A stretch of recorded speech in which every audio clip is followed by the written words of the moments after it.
YouTuber Tarik Halilintar serius menjalani kisah cintanya bersama Fujian.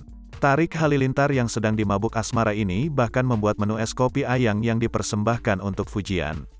Menu istimewa itu dibuat setelah Tarik Halilintar menjadi brand ambasador kopi lain hati.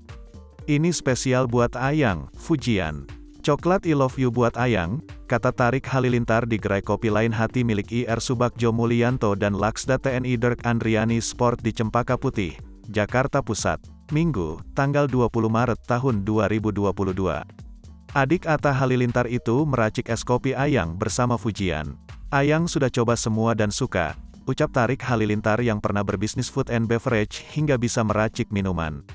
Sekarang ini Tarik Halilintar berkolaborasi dengan kopi lain hati.